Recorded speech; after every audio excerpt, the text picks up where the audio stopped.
I am the king. Do you actually know the truth about your history? I mean, do you know his story while your past is still a mystery? Well, have you ever actually studied for yourself? Or are you living off of someone else?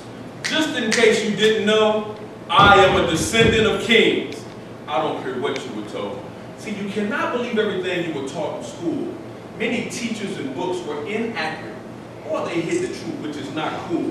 See, in 1492, Columbus didn't land and sailed. That part is true. But actually, he was lost.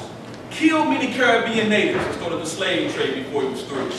Our founding fathers wrote, all men are created equal.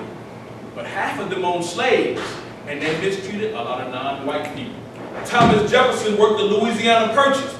What a deal he made, but the Native Americans owned the land, so why did the French get paid?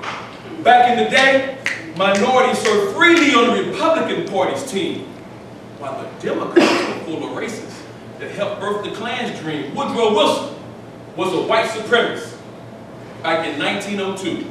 As president, he set blacks back 100 years. But see, that's something else teachers and books neglected to tell you. Knowledge can be one of the best friends you could ever have had. Walking around ignorant is ridiculous and extremely sad. The fear they have of me dates back to 40 calendar days, because when I ruled the world, they called it the Dark Age. So study your history, as that should be one of your main directives. Now let me address a different audience and run down history from a different perspective. While I was king, I welcomed you into my land, openly and blindly. You stabbed me in the back, so please don't remind me. You stole me from my homeland while you were on your crime spree. You forced me to work your lands while you prospered so handsomely. You taught me lies which I accepted wholeheartedly. You raped my women for years so that your blood runs through my seed. But look at that black queen walking and living so boldly. Thanks for leading me back to my God, because you realize he also loves me. And I pray to God will set me free from your tyranny. After slavery, injustice was hanging black men in public from trees. You see, I've been through slavery. So that does not define me.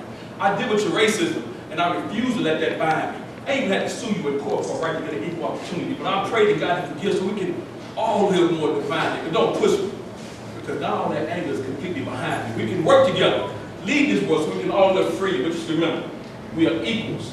So come, brothers, walk beside me.